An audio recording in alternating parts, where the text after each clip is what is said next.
Quantization of coefficients in digital filters. When digital filter coefficients are calculated by a software, they have high accuracy. As a result, the design filter meets all the desired design characteristics. However, when the filter is to be implemented, its coefficients are usually quantized to the length of the word used for this purpose, both software and hardware. The quantization of the coefficients changes the transfer function and thus the frequency response of the filter. This makes the implemented filter unable to meet the desired characteristics. This problem has been somewhat overcome by the current advancements in the field of DSP, with processors having large word length than in the past. In the future, it will be solved with the presence of processors with longer word length and floating point arithmetic. Despite this hope, we analyze the desired problem by examining the quantization effect on the poles and zeros of the filter as well as the frequency response. The next topic, quantization effects on filter poles and zeros. Quantization replaces exact coefficients of bk and ak with approximate values of bqk and aqk. The difference between exact and approximate values can even go up to LSB, least significant bit, of the computer, which is multiplied by the full scale value of the parameter. For example, consider a quadratic IIR filter without reading it again. Assuming that the filter is stable, we know that apps of A1 and apps of A2 both is less than 1.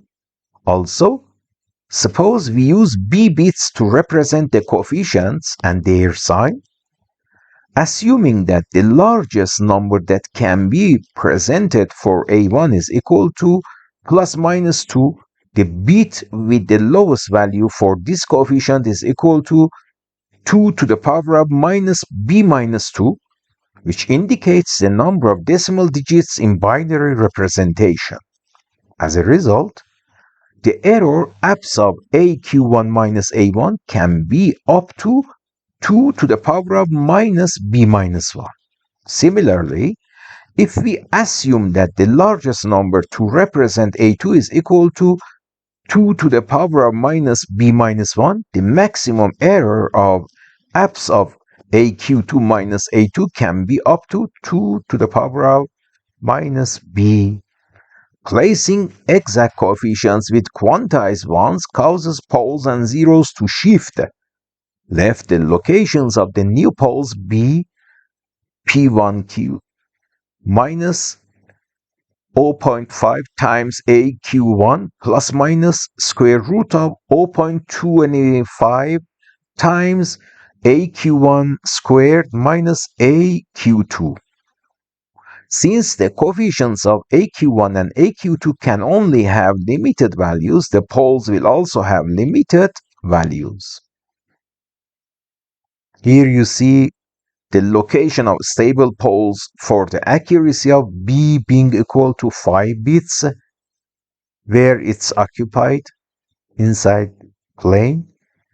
Okay.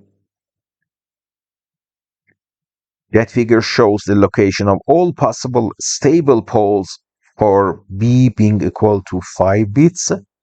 It can be seen that the location of the poles is not uniformly distributed inside the unit circle. As a result, there is a high probability that a design stable filter will become an unstable one in practice. The next topic, representing numbers in fixed point DSP. Numbers with fixed point hardware are mostly presented in the following three formats: sign magnitude, ones complement, twos complement. In all cases, It's assumed that the numbers have already been weighted in such a way that they are in the distance between -1 and +1, unless it's declared otherwise. Also, we assume that x represents the number in decimal and b of x represents the same number in binary form. For example, for positive numbers, we have binary of x is x0 dot x1 x2 blah blah up to xn. X is equal to b minus 1 of x, which is equal to x0 plus x1 times 2 to the power of -1, blah blah. Sign magnitude presentation. In this representation, there is a sign bit, the first bit from the left, followed by a binary representation. It means xm is equal to sx dot, look at dot, okay, sx dot x1, x2 up to xn, where sx is the sign bit and x1, x2, xn is the domain of the number in binary basis. According to the convention, for positive numbers, sx is equal to 0, and for negative, sx is equal to 1. Okay, without reading xm, here you see for positive and for negative. Okay, for example, x1 is equal to 0.6563 will be equal to 2 to the power of -1 plus 2 to the power of -3 plus 2 to the power of -5. B will be 0.1010100. X2 will be minus 0.6.63. You see, x1 and x2 is minus x1, which will appear as without reading. So binary form will be, you see, sign bit has been set and the rest is similar. Now, one's complement presentation. It is of the form x1c is equal to b of x or b of 2 minus 2 to the power of minus n minus abs of x. If it's greater than 0 or equal to 0, otherwise the second. For example, the same number, okay, you see here any details related to the discussion without reading. Whose complement approach? It's of the form x2c is equal sx dot sign bit x1, x2 up to n, and the rest without reading. For example, the same number will appear as what you see here, right? Okay? Now, floating point presentation. It will have a form of x being equal to xm times 2 to the power of c, where xm is the mantissa and c is the exponent of the number. The relation abs of xm between 0.5 and 1 is established, and the mantissa will have a 2's complement representation. For example, the number x being equal to minus 0.6563 is offered as x being equal to 1.0101100 times 2 to the power of 0.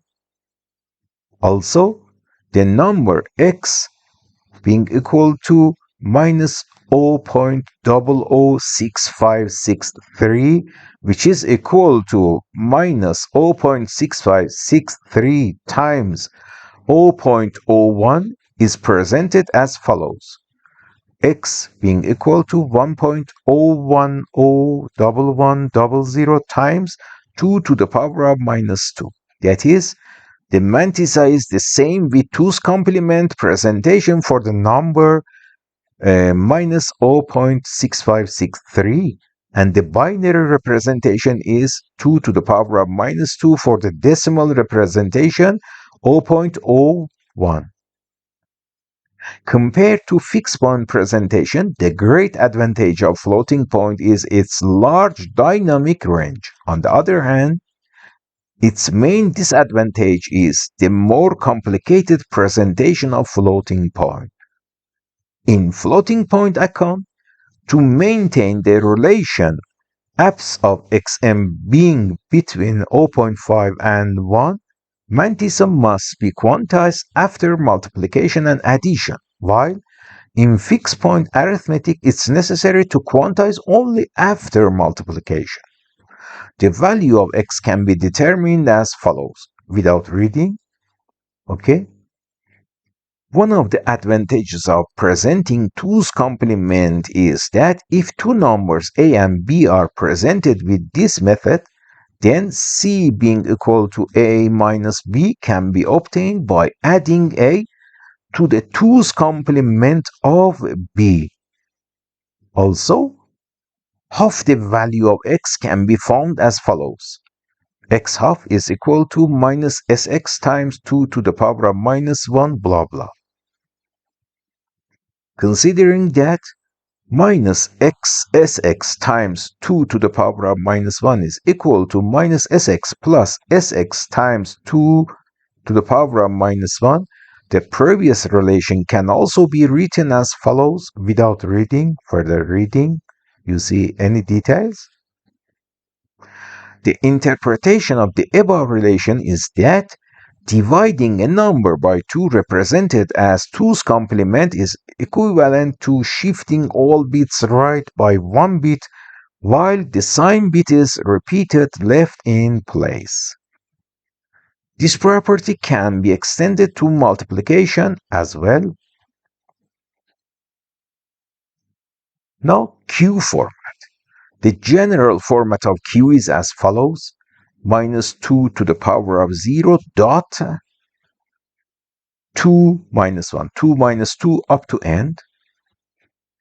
Example, the number x being equal to 100100001 is displayed as follows without reading, which is equal to minus 1 plus 1 over 8 plus 1 over 128. Okay? Now Q15 format. With this format, it's assumed that the number is in the distance between minus 1 and a little bit less than 1. Here is the form. Okay, 16-bit, engaged. And in Q14 format, it's assumed that the number is in the distance between minus 2 and somehow 2. Okay? 2 bits here. And the next 14 used after the dot. Q13, the same strategy. The number between minus 4 and 4 and 3 bits used in the left-hand side. Fixed point implementation. Often hardware with integer arithmetic is used in real-time DSP systems and is less expensive than hardware with floating point. We have already seen the effect of finite word length on ADC quantization noise in chapter 1. Here we consider the effect of arithmetic, of course integer type, with limited precision on the response of a filter. There are two important effects. The quantization of the filter coefficients changes the response of the filter. This may prevent the original specification from being met, or in the case of IIR filters may cause the filter to become unstable as the poles may move outside the unit circle. The second one, the result of some operations, additions or multiplication, may give results that overflow the number of available bits, which will again cause another error source. Now, quantization of multiplication. Here you see the model x of n is multiplied by p of n. Error has been added and then resulting in output. Multiplier model with limited word length. A multiplier with finite word length can be modeled as an ideal multiplier followed by an additive noise source E of n as presented in figure 9.60. The quantization of the result of rounding results in a limited accuracy, assuming that the dynamic range throughout the digital filter is much larger than the value of the bit with the lowest value of the word length, q being equal to 2 to the power of minus b, the mean and variance of the quantization noise will be expected value of error is equal to 0 and variance is equal to q squared over 12 respectively, or based on the bits of ADC. The probability density function of the quantization noise by rounding method is shown in figure 9.17. Okay. A uniform distribution between minus half q and plus half q with amplitude 1 over q. If the truncation method is used for quantization, the results are always lower than the initial value, and the mean and variance of the noise are equal to minus q over 2 and q squared over 12 respectively. The probability density function of the quantization noise cutoff is shown in figure 9.18. This type of quantization is not desirable because errors related to a non-zero mean value, even small, will propagate through the filter and will have a significant effect on the filter output. If a magnitude truncation is used instead, this problem is solved and the probability density function PDF shown in figure 9.19 is generated with the mean and variance of the noise equal to 0 and q squared over 3 respectively. Let's have a look to figure. Okay, left hand side PDF of the resulting noise by the truncation method in the quantization of the multiplication, and the next one PDF of the resulting noise by the magnitude truncation method. Okay, in the quantization of the multiplication. The drawback of this method is that the magnitude will be smaller for numbers. It's concluded that, so there is very important conclusion. It's concluded that the rounding is the best method because it leads to the lowest noise variance while the average noise remains 0. This is despite the fact that the magnitude truncation leads to noise with the highest variance and causes a high correlation between the signal and the quantization noise. On the contrary, this type of noise makes the effect of granular limit cycle to be removed, which will be explained later. Okay? Now, quantization of coefficients. For a fixed point implementation, the filter coefficients must be quantized to b bits. Quantization can be done by multiplying coefficient values by 2 to the power of b minus 1, truncating to an integer, and dividing by 2 to the power of b minus 1. Extra bit is required for sign. Any necessary scaling should be done first. And the next item, quantization changes the values of the coefficients. To ensure that the filter specifications are still met, the frequency response of the filter must be recomputed. Don't forget, recomputation is necessary.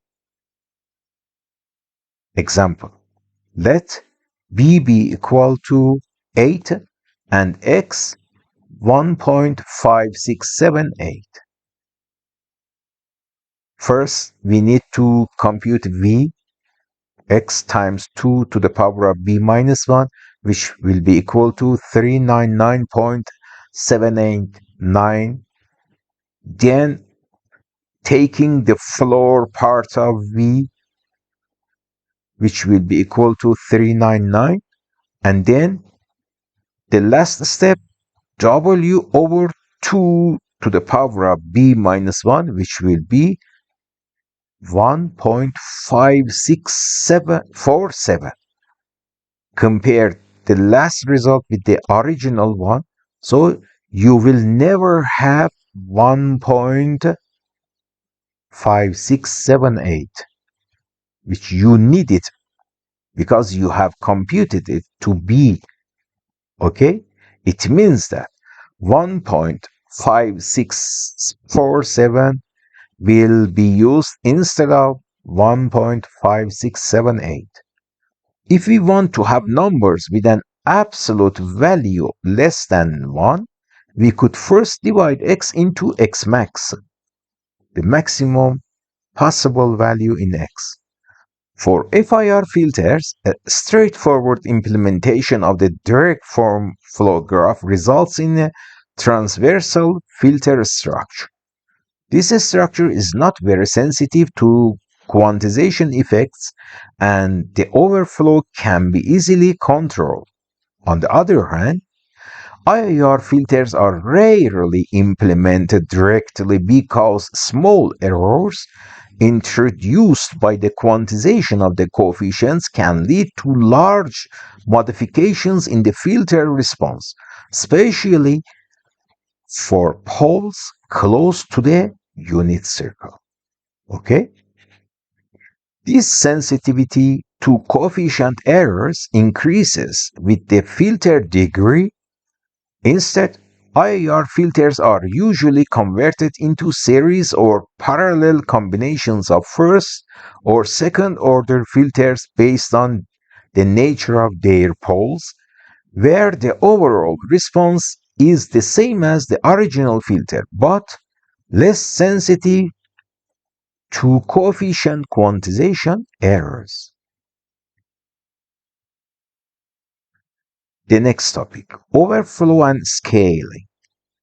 When using integer arithmetic, it's possible that multiplications or additions may overflow. This can be controlled by scaling or weighting the filter or input coefficients. However, if the coefficients are chosen too small, the effective number of bits is reduced. This will increase the quantization error of the coefficients and will thus decrease the SNR, signal to noise ratio. Therefore, scaling is a trade-off between overflow and SNR. To understand the issue, let h of z be equal to lambda over 1 minus a z minus 1. For the stability of the IR filter, the condition abs of a less than 1 is satisfied.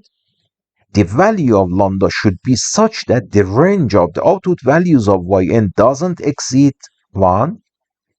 Assuming that the input x of n is a sinusoidal signal with frequency omega naught, the output amplitude will be a factor of abs of h of omega 0.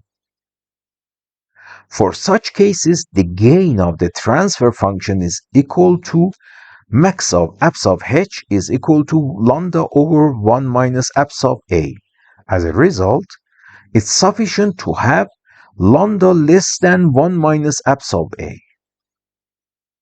So, As another example, suppose an analog signal is discretized with a 12-bit ADC and then fed into a 16-bit digital filter with transfer function h of z being equal to 1 over 1 minus 0.98 z minus 1. If the input signal is located in the lower 12 bits of the computer word, then the largest input x max could be equal to 1 over 16. Okay?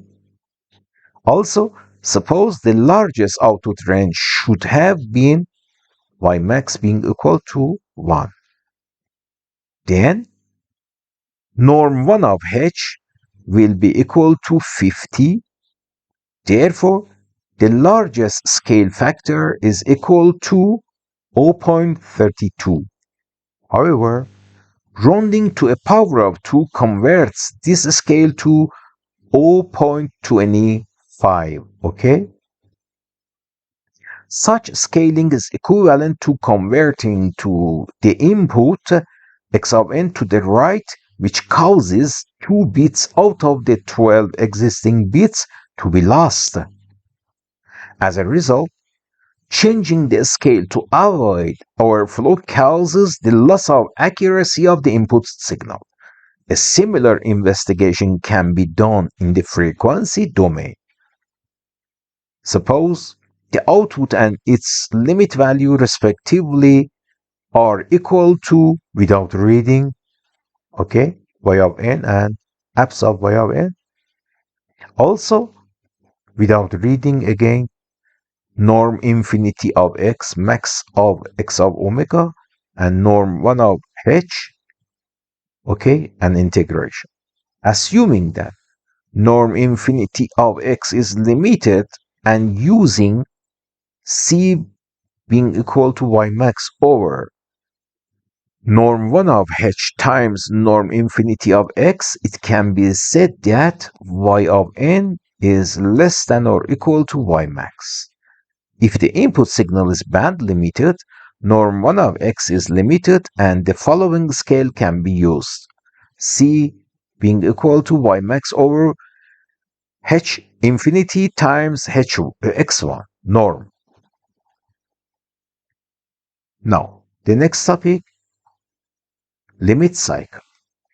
Its other name is multiplier round-off limit cycle and refers to the parasitic fluctuations of the IIR digital filter. It's a low-level oscillation that can be seen in IIR, even stable filters, okay? And the reason for this is rounding or truncating of the filter's internal computations. These fluctuations are divided into two types. Granular limit cycles, the first one, the response of a stable digital filter implemented with infinite precision to a finite input tends to zero after some time. If this filter is implemented with limited accuracy, the output of the filter will have fluctuations that are rooted in quantizing the bits with the lowest value of the signal. And the second problem is called overflow limit cycles. These cycles are generated when the internal signal sizes exceed the range of the registers. Okay? In order to avoid increasing the length of the signal word in IIR digital filters, the signal must be scaled to eliminate the possibility of overflow. Otherwise, the bits with the highest value of the signal will be seriously affected by this problem and will cause severe fluctuation.